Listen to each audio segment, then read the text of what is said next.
Hey there, horror movie tea sippers. The following podcast will contain spoilers for the movie we are about to review. If you have not seen the movie and do not wish to have anything ruined prematurely, then please do not continue to listen until after you have seen the movie. And welcome to the Horror Movie Tea Podcast.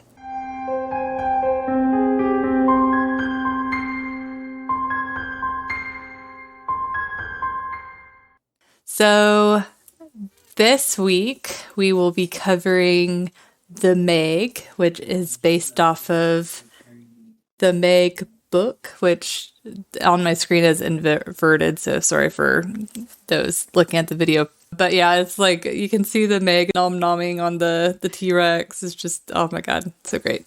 Tea. What you drinking?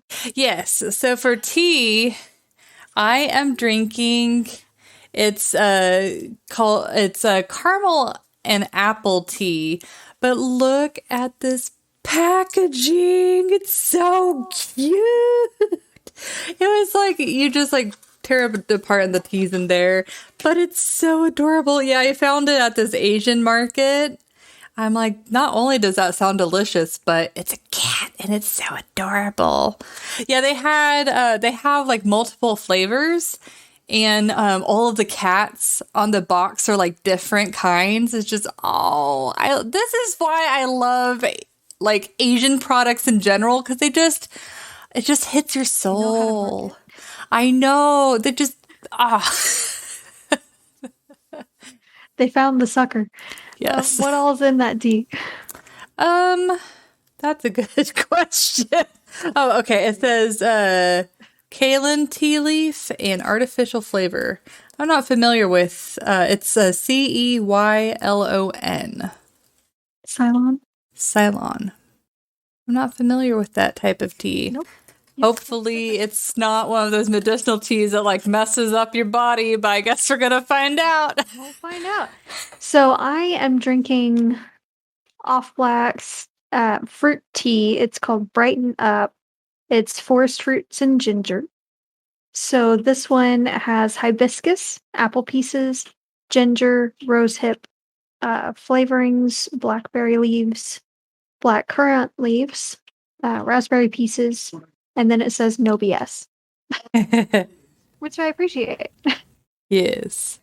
So this group of scientists are exploring the Mariana Trench, and they go down in it and they find that there's a lot of creatures that they haven't seen on the surface. And anyways, one of those creatures is the Megalodon, and it attacks the submarine and they have to like go and save them. But because the submarine, like essentially they explain that there's like this layer that's separating the cold ocean with like the hot Warmer. Yeah.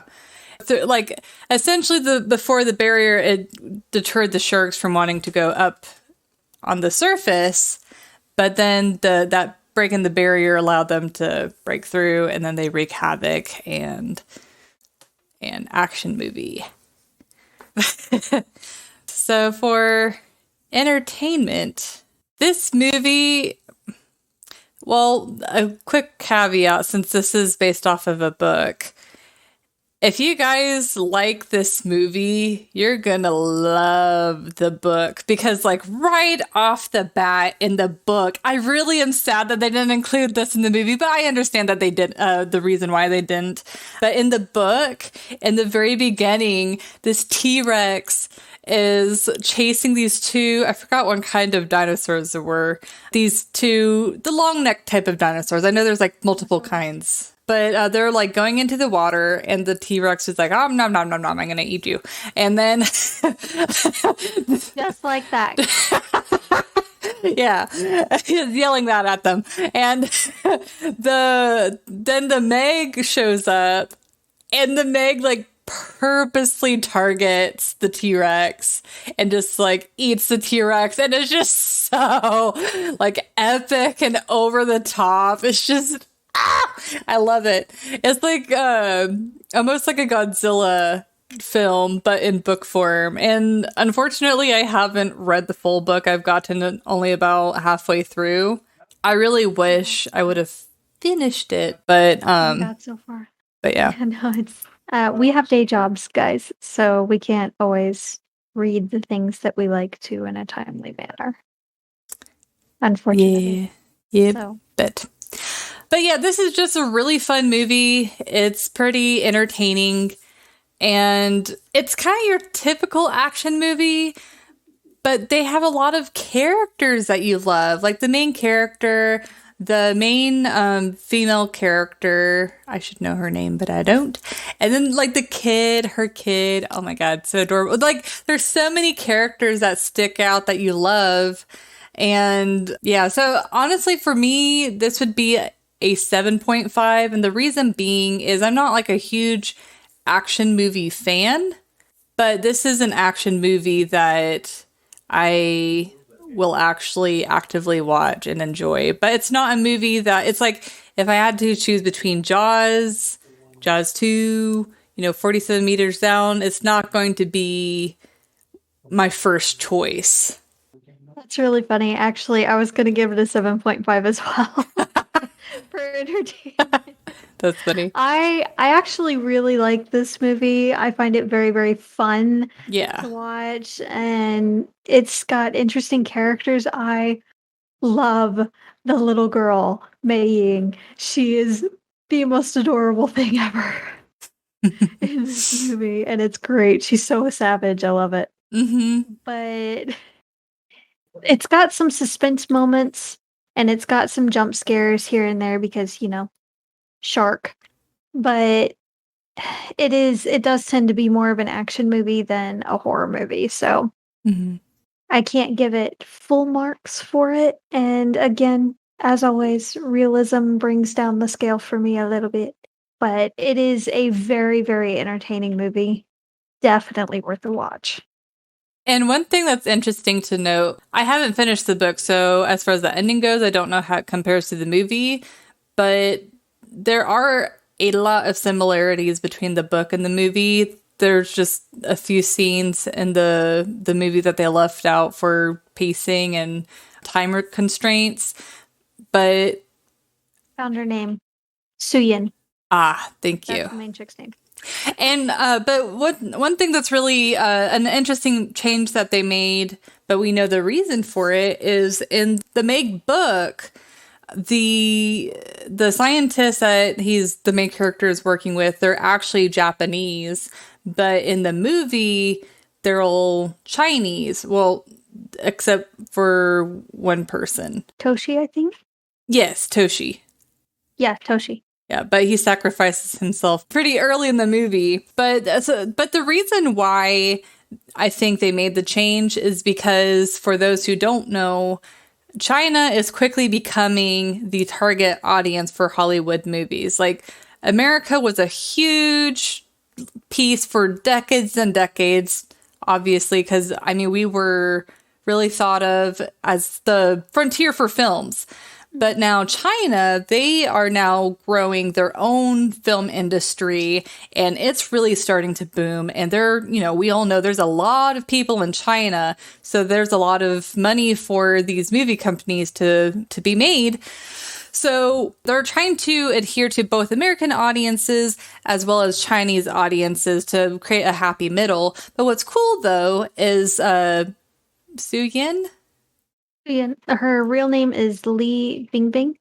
Yes.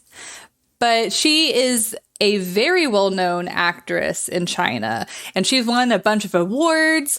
It said since 2011, she's been in several English films. So very, very interesting career, I have to say, for her. And she's won, I'm super impressed. And I was reading one of her interviews, and she was actually commenting that she loved the idea of the American and Chinese film industries kind of like joining forces in some films. And I'm like, that is pretty cool, because you get to, I don't know, see two different sides of the coin. And I don't know, it's pretty neat.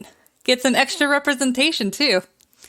So, Yes, absolutely. And it brought a little something to the table too. It was really well made for sure. And the scenery was gorgeous. yeah, the CG in this movie is pretty nice. I love how ridiculous some of the scenes were. By far, my favorite, most ridiculous scene is when the shark is in. I forgot what the name of the beach is, but it's like the one of the busiest beaches in the world. Like there's always tons and tons of people, and so they filmed the shark going through and like disrupting all of the people. And fun fact, because for some reason I know a lot about this movie.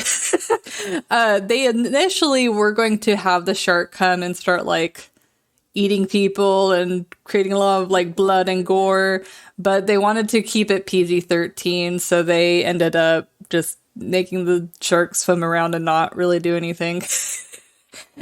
So, Just caused general chaos. yeah. Though he did eat someone in one of the balls. Oh, yes, that's right. That was kind of funny, though. How fun would it be? Not near as much blood. Yeah, it's like you just like see it pop and then you see the thing like kind of fly and then that's it. You don't see any blood or gore or anything much further than that. It is a pretty, for what it is, it's a pretty tame movie. It is. Yeah. It is very tame. Most of what you see gore-wise is either from this whale that they blew up mostly and that the shark eats, or the shark itself when it gets killed. Yeah. Oh yeah, like that scene whenever it dies at the end and all of the sharks come and eat it. Like that's pretty intense. Not gonna lie, just That was a statement scene right there. Yeah, like it's kind of difficult because this really the only thing that makes this film special is the fact that it's got a megalodon in it. Because really the only other megalodon movies that I've seen in the past have been like sci-fi originals, which we all know how those are. So this was like the first decent quality film that I've seen that has a megalodon in it. But besides that, it's like if it was any other creature, it's like you can easily swap them out. But It would have been really interesting as a giant squid. Not gonna lie. Yeah. Yeah. But so it's like really what has this movie going for it isn't necessarily like the storyline is pretty interesting and it's kind of like Jurassic Park where the logic seems pretty sound. And then the characters are interesting. You are rooting for them.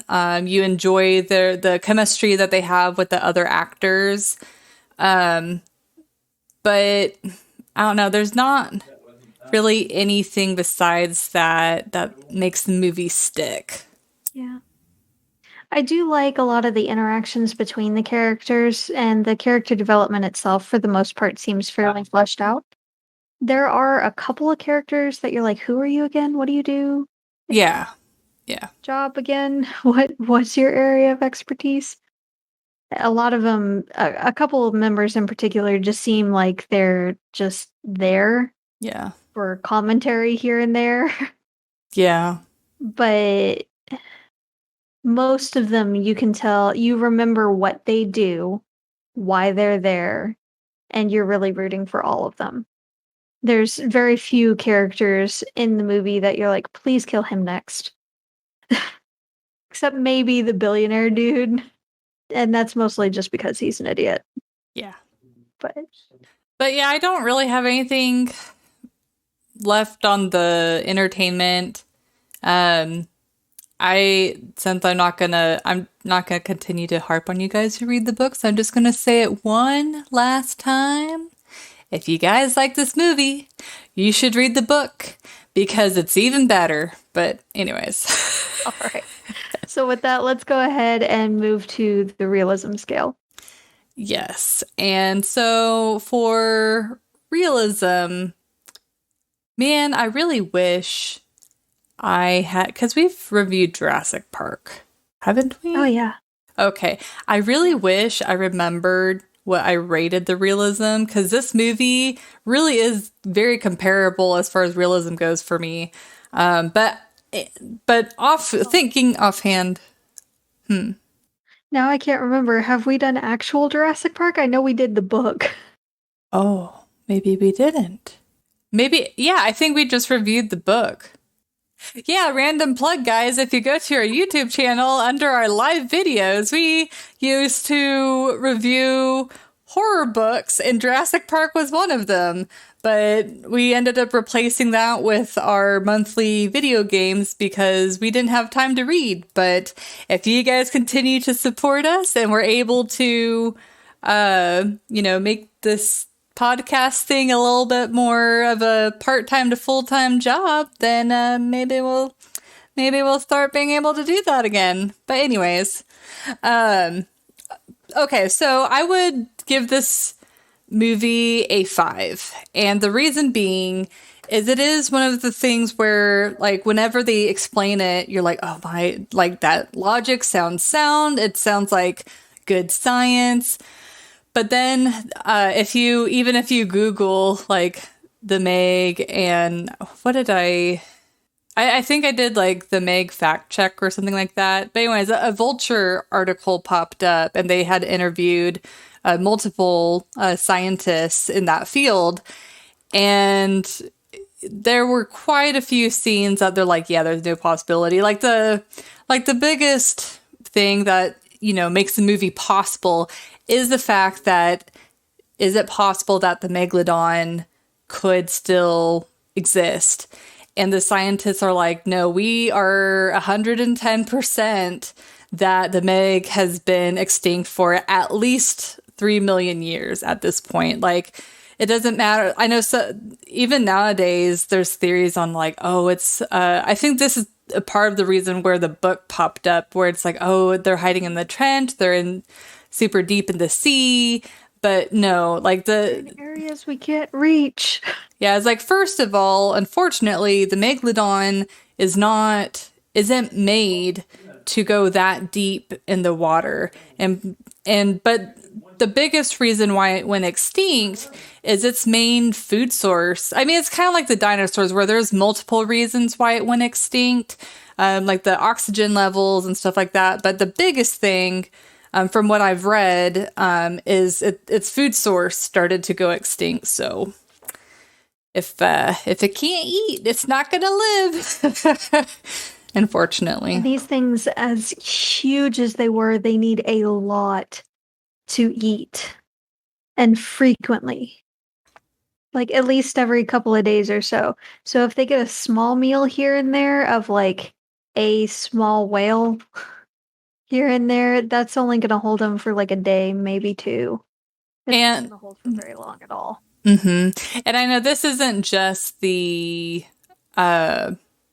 sci-fi movies exaggerating. I've heard some exaggerated claims about the Meg, but for those who don't know, and from what I recall off of memory, I know for sure that the Meg had a 6-foot bite. How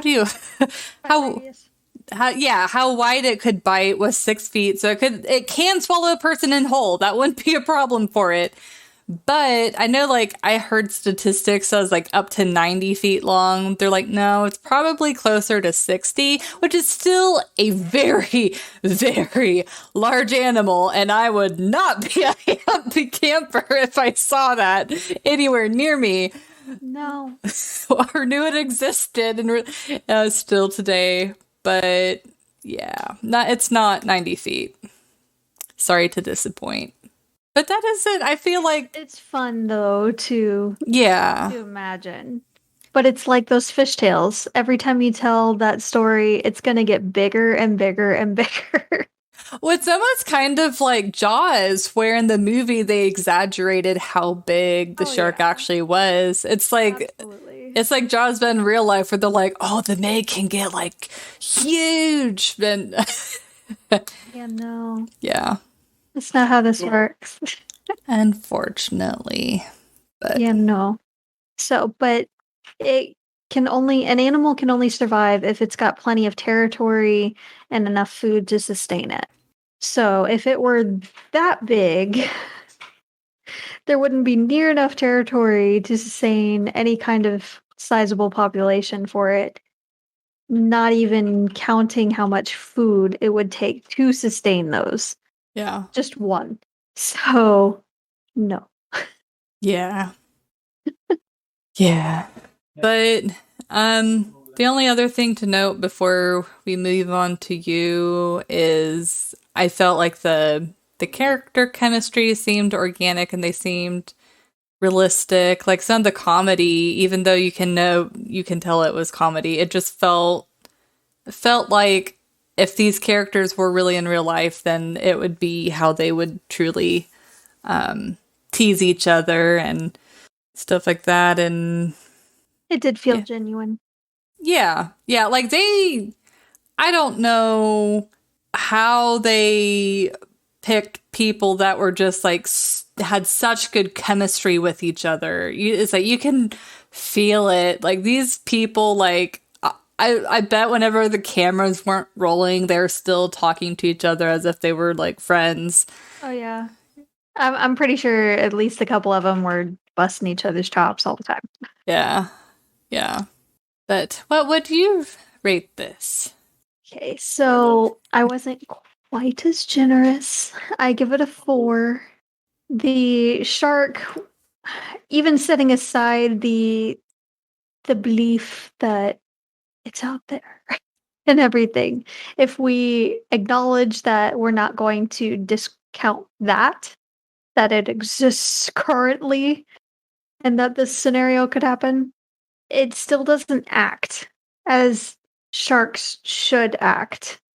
So it seems very spiteful or vindictive every now and then. Almost as much as the shark in Jaws 2. Almost, not quite. Almost. Yeah. But if it's swimming at like hovering for one and staring at a little girl, which it can't actually see because its eyes are on the sides of its head, then it decides finally to bite the tube that she's in underwater. That's not how sharks act. They can't hover, they have to keep swimming or they die. It can't just sit there and serial killer stare at a little girl wondering, should I take a bite or not? And it again wouldn't have been able to see her anyway. Yeah. Then when it's swimming around trying to find more prey, I can see it breaching to jump up to grab the other smaller megalodon. I can see that, especially since it's like dripping mass amounts of blood into the water while it's hanging there. I can get that. But I don't see it then being really hungry afterwards. That was a huge shark. Yes, it's smaller than the one that just ate it, but that's a lot of shark for the new one to eat. Yeah. It would not still be hungry. So for it to swim immediately to a heavily populated beach doesn't really make that much sense to me. Then when it gets to the beach, again, I know they were trying to keep the rating as PG-13, but it would have eaten everything. Everything. All the things. There would have been the whole area, the whole bay that they were in would have been red. Blood everywhere. Those that didn't get swallowed whole, there would be blood everywhere. That'd really make it a horror movie. Yes. Uh, And I was a little disappointed that they didn't. I get it. I know they were trying to market it more as an action movie. I get it. Do better. well, I feel like the film industry is very much plagued with we must keep it PG-13. Like there are so many movies are afraid to go to R, which I understand it limits their audience, but it sucks because they lose their potential. I get it. Just do it. Grow a backbone and do it. But Worked out for Deadpool. I love Deadpool. Anyway, so while it's in the midst of its reign of chaos and anarchy in the beach area.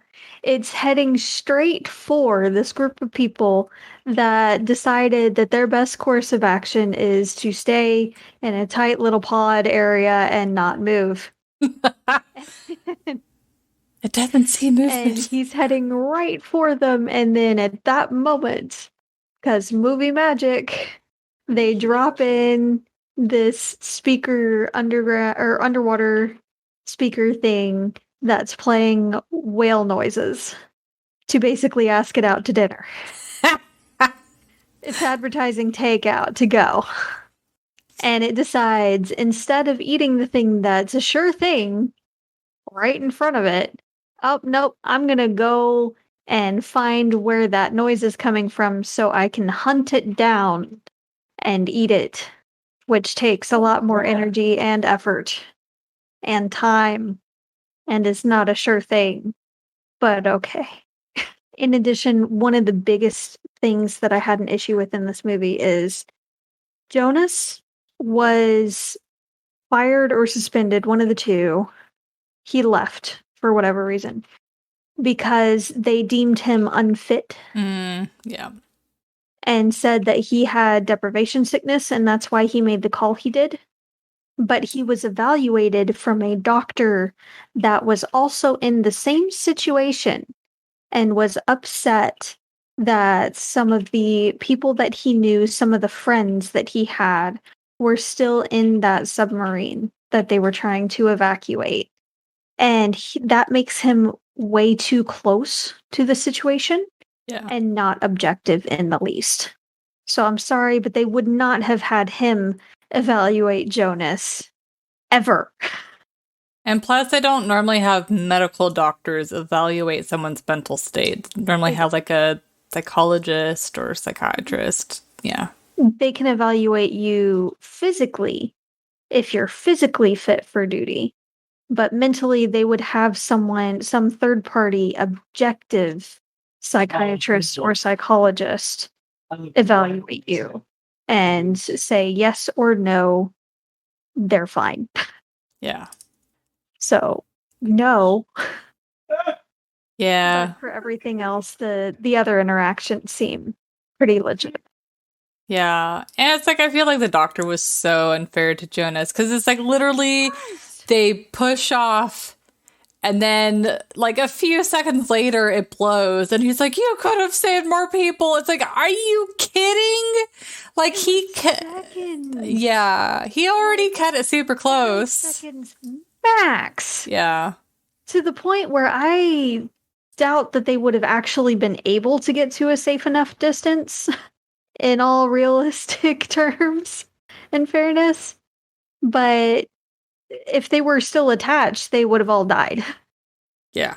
So it legitimately was, he was upset with the whole situation and was afraid that he was right, basically. And that they couldn't be saved. Yeah. I admit it. That's my guess. Yeah, I was not too upset when he died because I feel like he was just shitting on Jonas the whole time. He was. Yeah. He was. And I get that they want to have some kind of tension in there and they want to keep reminding the audience of what happened and the calls that he had to make. And they wanted to make it a point of saying a couple of times that it's not necessarily about the people you didn't save, it's about the ones that you did. And he was trying to say that in the beginning when the doctor who shouldn't have been evaluating him was evaluating him. He's like, okay, yeah, we couldn't save them, but I saved 11 people, including you. Mm-hmm. Does that count for nothing? Yeah. It's a hard thing to accept, and it does suck that you can't always save everyone. But what about the ones that you did bring back to their families? Yeah. So that's what I have here. Do you have anything else? No. Talk about the doctor put me in a bad mood. We had a very long rant. Like, we paused and ranted for a good bit, guys. Like, I don't know why he gets in my... I think it's because I feel like Jonas is already so traumatized by letting people die in the first place. And then he has someone that's just like shoving his face further into his own guilt. Just like, not cool, man. yeah. Not cool. He has some PTSD, survivor's guilt, and it's when you're in a position like that, it is insanely hard to make those kind of calls. Yeah. It's never a good situation, and it's like a bad call or a worse call are your Yeah. options. Yeah. So it sucks, and it really wears on someone's psyche. Yeah. So for the doctor to just make it that much worse, he's a jerk. Put it that way. But that's all I got. So you don't have anything else apart from hiccups? No, and I'm afraid to say much else because I might start hiccuping more. All right.